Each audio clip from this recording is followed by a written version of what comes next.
In the early 1920s, out in the American countryside, there stood a lonely farmhouse miles from the nearest town. A dirt road cut through the fields and led to the property. By day, the farm looked ordinary enough. Weathered wood, creaking barns, smoke curling from the chimney. But by night, the place was swallowed in complete darkness. No neighbors nearby, no traffic, no light on the horizon. Just the sound of wind whistling through the trees, rattling the windows, and the occasional bark of a dog somewhere far away. This was the home of the Gruber family. Andrew Gruber, the patriarch, was a man in his 60s, known for his strictness and cold temper. People in town described him as hard, unbending, a man who demanded obedience from those around him. His wife Cecilia lived in his shadow, a quiet woman hardened by years of difficult farm life. Their daughter Victoria was a widow in her 20s. The Great War had taken her husband, leaving her to raise two children alone, 7-year-old Cecilia and 2-year-old Joseph. Victoria was admired by some for her beauty and resilience, but small communities breed gossip. Rumors spread that young Joseph had not been fathered by her late husband at all, but by someone disturbingly closer to the family. Whether true or not, the whispers never stopped. For years, the family endured farm life in uneasy silence, but in the weeks before their deaths, strange events began to unsettle them. One snowy evening, Andrew discovered footprints leading out of the woods and straight toward the farmhouse. The trail ended at the building. No prints led back. Whoever had come out of those trees had walked to the house and vanished. Soon after, a set of house keys disappeared. No one could explain how. Then, a newspaper appeared inside the house. None of the Grubers had purchased it. No one had delivered it. It was just there, waiting.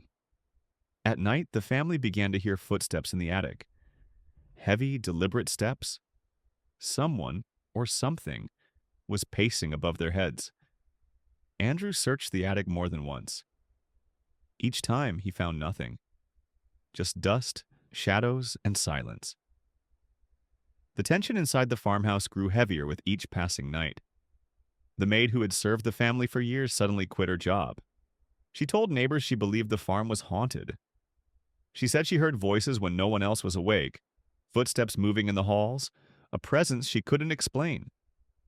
She swore she would never return. On March 31st, 1922, a new maid arrived to take her place. Her name was Mary. She was young, hopeful, and unaware of the stories surrounding the farm. It was her very first day on the job. By the end of that night, it would also be her last. The Gruber farm stood isolated in the American countryside, the kind of place where screams would be swallowed by the fields and carried away by the wind. No one could hear what happened that night, but what investigators later discovered was more horrifying than anything the small community had ever imagined. 6 people would lose their lives before sunrise. Neighbors would later recall seeing smoke from the chimney, hearing the animals in the barn, and noticing that the family hadn't been around for days. But no one acted immediately. In rural America, families sometimes kept to themselves for long stretches. Work, illness, or bad weather could keep people home. It wasn't unusual until it was.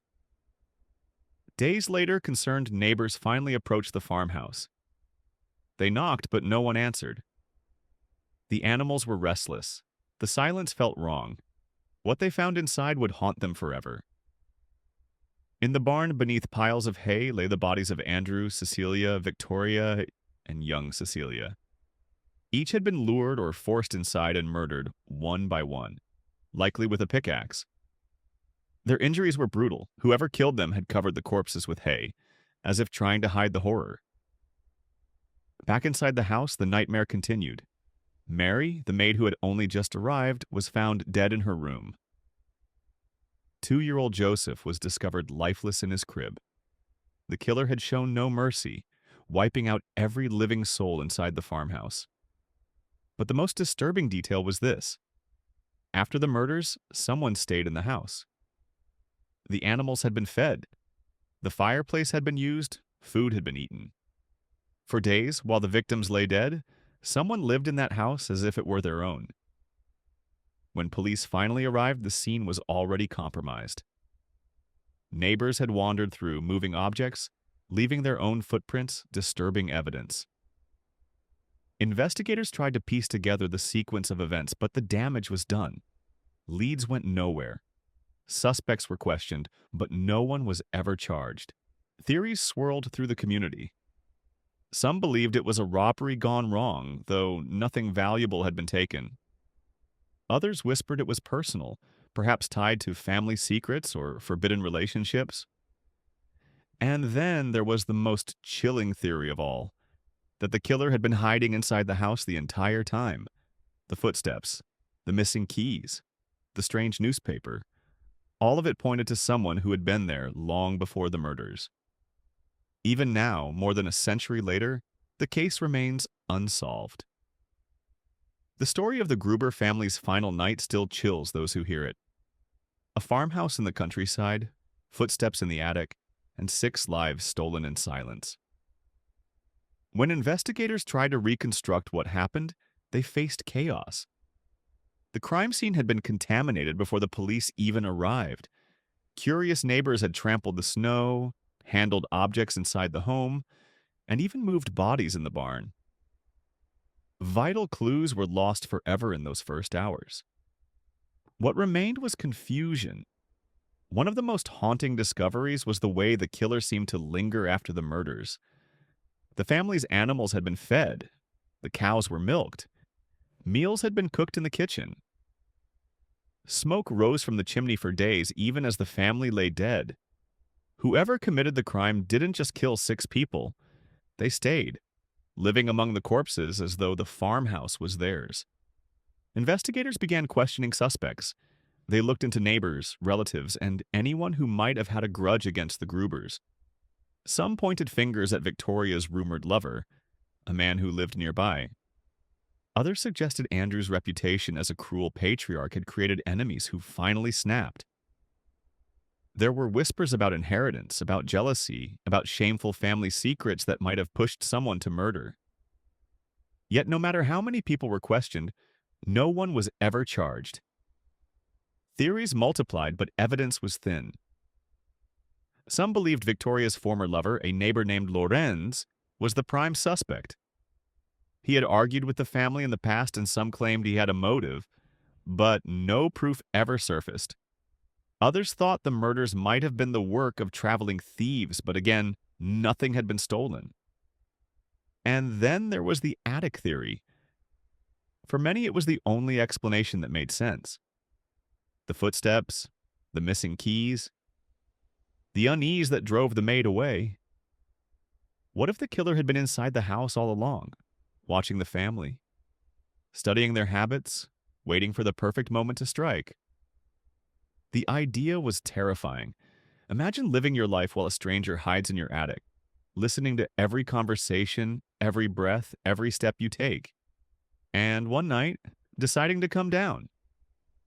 Over the decades, the case continued to haunt investigators and amateur sleuths alike.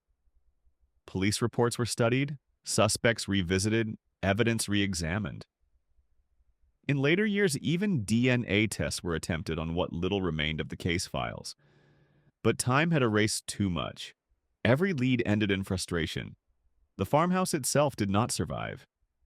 In the years after the murders, the building was torn down, leaving nothing but a memorial stone to mark the site. Yet the legend of the Gruber family and the horror that happened there lived on. True crime writers, historians, and investigators have never stopped asking the same questions. Who killed 6 people in that lonely farmhouse? Why did they do it? And perhaps most chilling of all, how close had they been to the family before the night of the murders? The story of the Gruber farm has become one of the most infamous unsolved crimes of the 20th century. It is not just the brutality of the murders that lingers in memory, it is the mystery, the unanswered questions, the thought that someone could vanish so completely after committing such an atrocity. Even today, the Hinterkaifeck murders remain a riddle, a story passed down through generations, a case that refuses to die. Some call it one of history's darkest unsolved mysteries. Others see it as a warning about isolation, secrets, and the shadows that sometimes hide closest to home. A farmhouse in the countryside, footsteps in the attic, 6 lives stolen in silence, and a killer who was never found. Over time, the story of the Gruber family's deaths became more than just a crime. It became a legend, retold in whispers, studied by police, and dissected by journalists and historians for decades.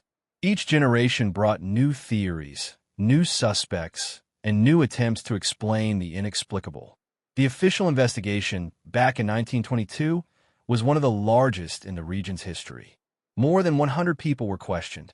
Some were local farmers. Some were travelers passing through.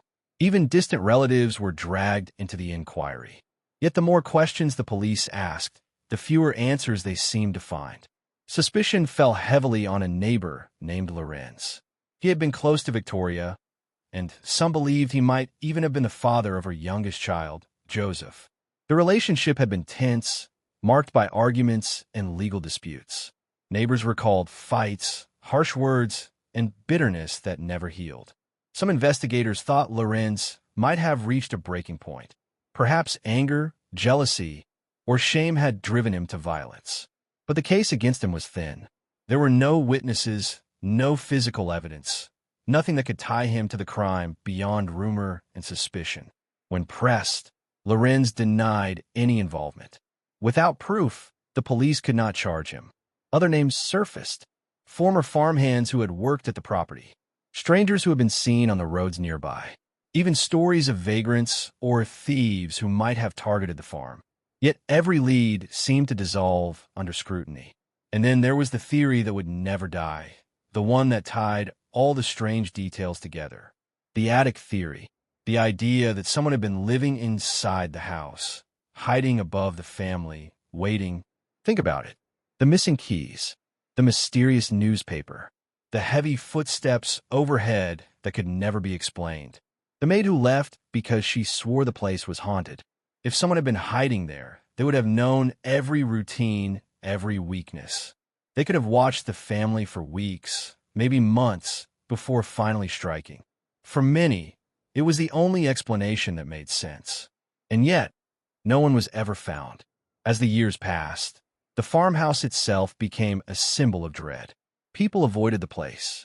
Some said it was cursed, that the land itself carried the memory of blood. Eventually, the farm was torn down, leaving only an empty field and a stone memorial. But tearing down the walls did nothing to erase the story.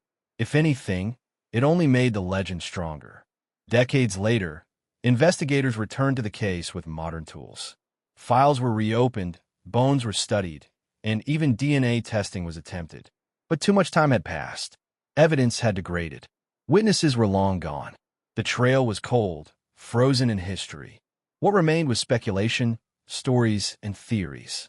And each theory revealed more about the human mind than about the crime itself. Some believed the murders were the result of greed, an attempt to seize the farm's assets. Others pointed to jealousy, betrayal, or forbidden relationships. And still others leaned into the idea of madness, that someone had simply snapped, lost in the isolation of rural life, and taken out their rage on an entire family. But the truth? The truth never surfaced. That is what makes the Gruber murders so haunting. It is not just the brutality of the act, but the silence that followed. A killer vanished into thin air, leaving behind nothing but questions and fear. Even now, the case remains unsolved. No names carved into the record, no justice for the dead. Just a farmhouse in the countryside, a family wiped out, and the echo of footsteps in the attic. More than a century has passed since that cold spring night, yet the mystery of the Gruber family still refuses to fade. Historians, detectives, and true crime enthusiasts continue to dig into the details, searching for answers that remain just out of reach. Every so often, someone claims to have solved it. A new theory surfaces, a forgotten document appears, a relative comes forward with a story passed down through generations. Each time, it sparks debate and raises hope that maybe, finally, the truth will come to light. But each time, the trail leads back to the same dead end. The The truth is, the case may never be solved. Too much evidence was lost. Too many details faded into time. Witnesses have long since passed away. Any confession that might have existed is buried with the dead. Yet the story endures because it taps into something primal, the fear of what can hide just beyond the edges of the familiar. A stranger in the attic, a quiet house at night, footsteps where no one should be. It is a nightmare that feels close, real, possible. The Gruber farmhouse may be gone, but the mystery built inside its walls remains. People still visit the site where the farm once stood, leaving flowers and notes, paying respects to the 6 lives that ended so brutally. Some say the fields feel unnaturally still. Others say the silence there is heavier than anywhere else. Writers and filmmakers have revisited the case time and time again, drawn to its combination of brutality and mystery. It's not just a crime story. It's a puzzle that refuses to be solved.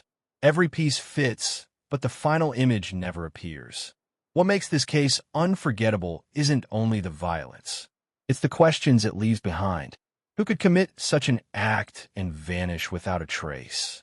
How could someone live undetected in an attic, watching a family day after day? And why did they choose that night to strike? Some say it was personal. Some say it was greed. Others think it was simply madness. But until the day solid proof is found, every theory remains just that, a theory. This is why, even today, the story of the Gruber family is told in hushed tones. It's a reminder that sometimes evil doesn't come from distant places. Sometimes it waits close to home, in the places we feel safest. Imagine living in a house miles from anyone, surrounded by dark woods, where every sound echoes through the night. Now imagine discovering that someone has been there the whole time, silently observing, waiting for the right moment. That's what makes this case so terrifying. The Gruber murders are more than history. They're a ghost story, a crime story, and an unsolved puzzle all at once. A century later, the killer's name is still unknown. Their motive is still a mystery. And their footsteps, those first ominous signs in the attic, still echo through time. A lonely farmhouse, a family unaware of the danger above them, 6 lives stolen in silence, and a killer who vanished like a shadow. Some mysteries fade. This one lingers.